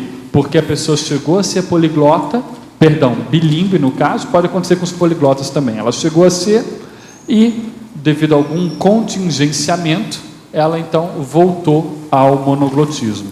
Ficou explicado, Marconi? Aqui no B. Pois não.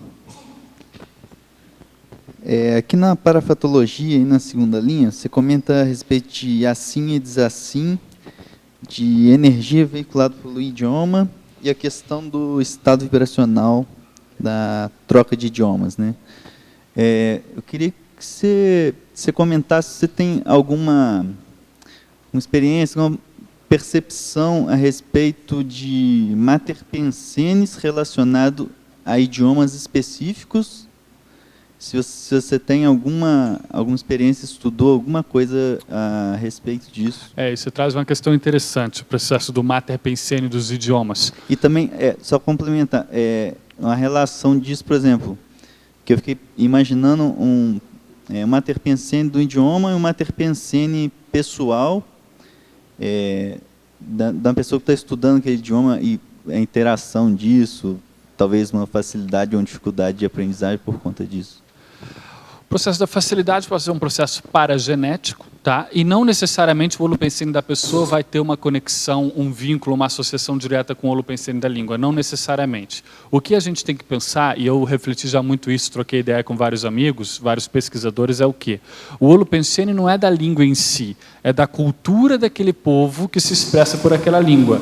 Senão você teria o mesmo holopensene no Brasil e no Portugal, e em Portugal, que não é, né? Então, a gente tem que ir com calma. O holopensene é do país, é da cultura, onde a língua é um dos elementos principais. Mas, por exemplo, desculpa te cortar, vai lá. Mas, por exemplo, você pega aí o francês, que é falado na França, e vários países que têm uma cultura muito diferente, né? Aí o que acontece? Você tem, eu desconfio, essa minha pesquisa está em andamento, então eu estou falando para você a minha Verpom hoje. Eu vejo que poderia ter desse holopensene, vamos colocar, isso está em andamento, vamos dizer que tem 20% que diz respeito à estrutura do idioma. E vamos dizer que tem 80% desse holopensene que diz respeito ao país em si, espanhol, por exemplo. A estrutura do espanhol, quando a pessoa fala alguma coisa, ele geralmente fala me alegro, quer dizer, a pessoa fala alguma coisa, você não, fico feliz de saber, a gente falaria em português, usam isso muito, me alegro, e tem várias coisas do espanhol que são mais para cima, alto astral, tem um processo positivo. Porém, isso, às vezes, vindo da boca de alguns falantes de alguns países, às vezes soa até irônico, porque eles têm um processo ali já arraigado de ou uma depressão, ou um mau humor, alguns países de espanhol. Então, o que acontece? Você vai ter que balancear o holopensene, que é da estrutura do idioma, porque o idioma molda, até certo ponto, a maneira como você pensa. Então, ali você já encaminha a sua pensenidade.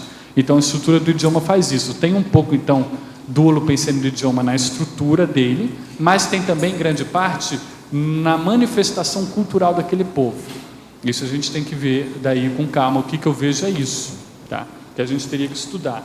E você pega, você falou do francês, mas na Suíça é bem diferente, né? O processo suíço do processo francês mesmo, muda bastante. E no próprio país já há diferenças. O norte da França, o Paris, é bem diferente do sul, do Midi.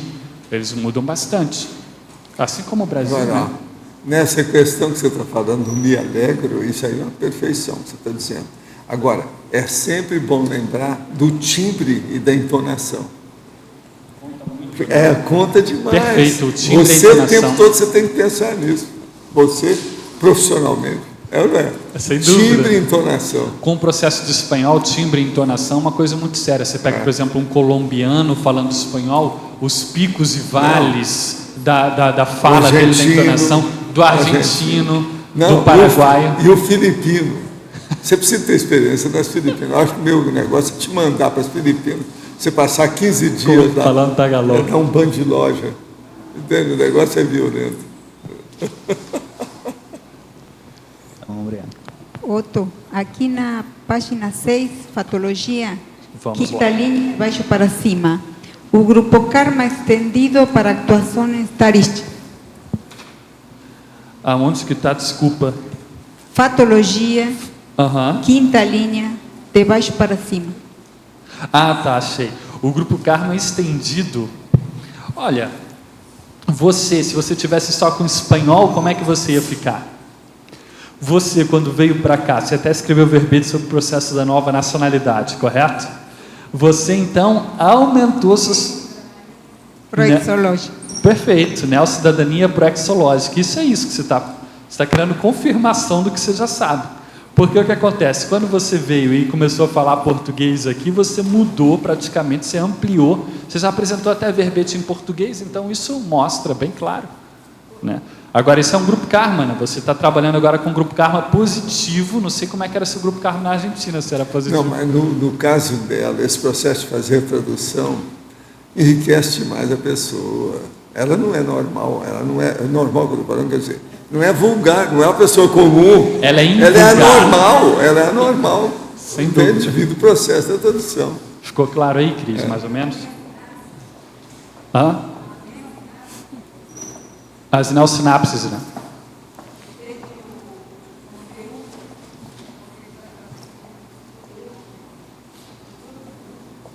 Sem dúvida.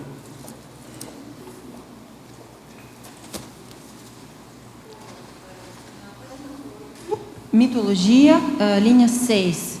O mito de o bilinguismo retardar a aquisição da linguagem pela criança. Eu já conheci uma menina que tinha problema com a língua, porque ela falava inglês e russo ao mesmo tempo.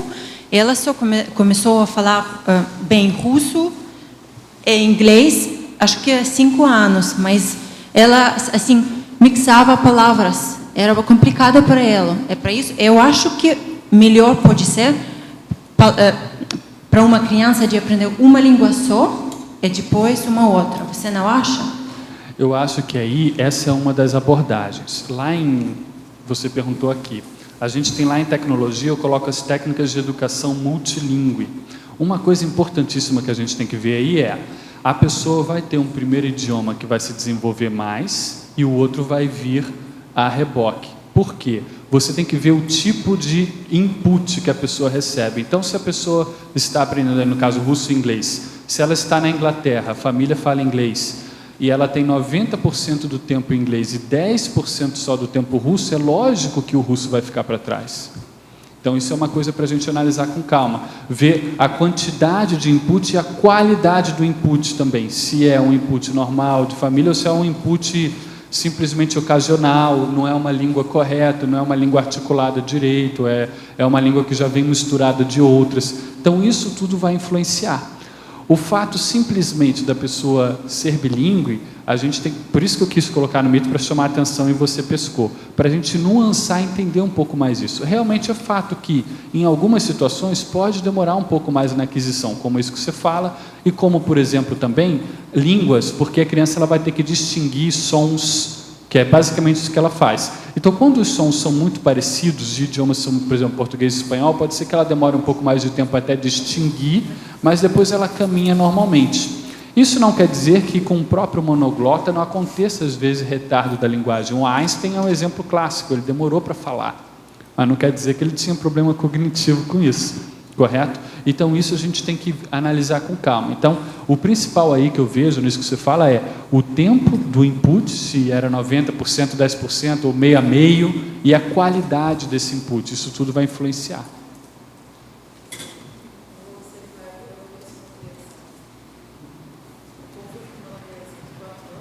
E os inputs são bons, ela usa tudo ao mesmo tempo. Ela está desenvolvendo inglês, árabe e português. E fala os 3 idiomas tranquilo, com 4 anos. Pois é. O input é bom, ela é estimulada nas 3. Ah, exato. E assim, o nível de orientação que ela tem é bom. Então, ela se vira bem com os 3, uma boa. Ela fala nas 3 línguas fluentemente em 4 anos. E é normal que, às vezes, ela misture, dependendo de com quem ela fala. Se o ambiente permite, todos falam os três, ela vai misturar normalmente. Mas, se ela tiver com os amiguinhos que só falam um idioma, ela vai manter. Ela tem a noção para isso. Então, mas o interessante é que os links que ela faz são tão rápidos que se no ambiente tiverem pessoas falando os três idiomas, ela dá conta de todo mundo. Dá conta dos três. Se ela for judaica, ainda dá mais ela força é árabe. ainda. Pois é. Ela não é judaica que é o não, pior ela não é nisso. judaica. Não é árabe não, é judaica. Ela não é judaica. Mas é interessante, ela dá conta de falar com todo mundo, ela é pequenininha. Vai longe. É bonito de ver. Isso é um exemplo seu que corrobora aqui o processo que eu coloquei. Ô, chefe, nós esperamos mais os próximos 100, eu estou falando 100 com C, verbete, tá certo? Ok? Muitas graças, valeu mais uma vez. Os nossos comerciais, por favor. Obrigada. As pontuações da tertúlia de hoje foram 98 assinaturas no livro de presença, 16 perguntas presenciais e 17 perguntas respondidas online. Hoje temos 5 recados. Marlene, técnica de mais um ano de vida. Sandra, audiobook, projeções da consciência. Cíntia, palestra gratuita e IPC. Alexandre, SP3. Everaldo, teáticas do CPC. Só gostaríamos de lembrar que hoje, às 19 horas, no auditório do UCAE, que acontecerá a palestra sobre reurbanização na França, com o professor Rodrigo Montenegro. E antes, os amigos da enciclopédia. Boa tarde. Hoje a gente só quer lembrar para você, que é amigo da enciclopédia, que além de estar contribuindo, né, com o seu próprio autorrevezamento, com a Maxi ProEx grupal, através dessa Mega GESCOM, você tem alguns benefícios muito importantes. O primeiro deles é que você baixa a enciclopédia sempre atualizada, no caso já a versão 2013, 8ª edição, com quase 2.500 verbetes. O amigo, então, a partir de agora, não compra mais CD da enciclopédia. Ele baixa gratuitamente a cada atualização. Outro grande benefício é acessar o Holoserver. O Holoserver é uma base de dados de pesquisa que, atualmente, quem não é amigo, só acessa dentro do Holociclo. O amigo acessa de qualquer lugar do planeta onde ele estiver, através da sua senha e login no ambiente exclusivo. O Holoserver, ele contempla hoje 23 obras da Conscienciologia, inclusive enciclopédias, tratados, e vamos colocar muito mais obras, né, daqui para frente, há muito mais obras já para integrarem. Isso é de um valor inestimável para quem faz pesquisa. Também temos mensalmente sorteios de cursos, livros, brindes, mas o mais importante, né, é a contribuição que você está dando para esse mega empreendimento e para a manutenção deste ambiente importantíssimo, que é o tertuliário, o Holociclo e a Holoteca. Então, seja amigo, se você não é, renove sua assinatura se ela já venceu, e a gente conta sempre com vocês. Muito obrigada. Boa tarde. O nosso convite hoje é para o curso Laboratório Grupal da Técnica de Mais um Ano de Vida. Nós trouxemos até um folder aqui para que vocês possam acompanhar as datas dos módulos. O curso tem início no dia 15 de março, 15 horas, no discernimento. E as inscrições podem ser feitas no CIAEC, telefone 3525-2652, código de área 45. Vocês sabem que a técnica de mais ano de vida tem o teste no 700 experimentos. E ele objetiva acelerar a evolução, digamos assim, 10 anos em 365 dias. Fica aí o convite para quem tem esse desejo. Obrigada. Boa tarde a todos.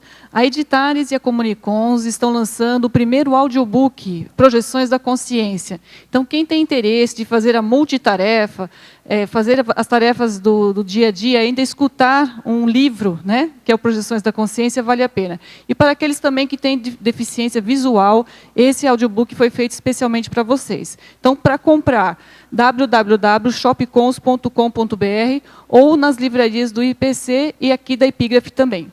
Obrigado, um abraço. Obrigada. Boa tarde. O IPC convida todos vocês para a palestra gratuita que vai acontecer hoje, quinta-feira, das 19 horas às 21 horas. O tema da palestra será Como conciliar motivação, trabalho e lazer, com a professora Patrícia Alves. A palestra vai ocorrer na sala do IPC, na rua Rui Barbosa, número 820, sala 804. Para mais informações, telefone 3028-0282 ou 2102-1448. Aguardamos vocês. Obrigada. Pessoal, boa tarde a todos e todas. Nós estamos aqui para convidá-los, mais uma vez, para participar do ECP3 em Foz do Iguaçu. O ECP3 desse ano será realizado no Hotel Rafaim Palace, nos dias 19, 20 e 21 de julho. O EPICOM será o professor Hernande Leite. O valor da inscrição está R$ 1.000 e você pode garantir a sua inscrição através do site www.ecp3.com.br. É interessante a gente ressaltar que o ECP3, por ser um curso sem pré-requisitos, é uma grande oportunidade de convidarmos amigos e parentes para vivenciar os campos assistenciais energéticos avançados. Para nós é uma grande oportunidade também de fazermos a nossa assinatura energética na instalação do primeiro campus de Invexologia do planeta, porque todos os recursos serão investidos na primeira etapa do plano piloto da Assinvexes. Então, gente, reforçando, www.ecp3.com.br. Obrigado. Olá, pessoal, boa tarde. Eu gostaria de convidar os tertulianos e os teletertulianos para a terceira edição do curso Código Pessoal de Cosmoética. Então, esse curso tem como principais objetivos ajudar as pessoas na elaboração do seu CPC, através da qualificação da autopensenidade em relação à cosmoética. Então, serão apresentadas algumas técnicas que a pessoa pode utilizar para fazer o autodiagnóstico e identificar aquelas cláusulas que ela deve instalar no seu código pessoal. Então, esse curso ele acontece em 2 módulos. O primeiro módulo vai ocorrer agora no dia 8 de março, e o segundo módulo no dia 10 de maio. Tá? E entre um módulo e outro, existe uma consultoria que os professores fazem para ajudar a pessoa no estabelecimento então, das suas autorregras. Então, aquelas pessoas que quiserem maiores informações, podem se dirigir à recepção do CAEC, porque esse curso ele tem uma quantidade limitada de alunos, vão ser apenas 15 alunos, tá ok? Então, a gente aguarda vocês lá. Obrigado, boa tarde. O verbete da manhã é Destemor Cosmoético, especialidade Autodiscernimentologia. Autor, professor Márcio Alves. Obrigado e boa tarde a todos.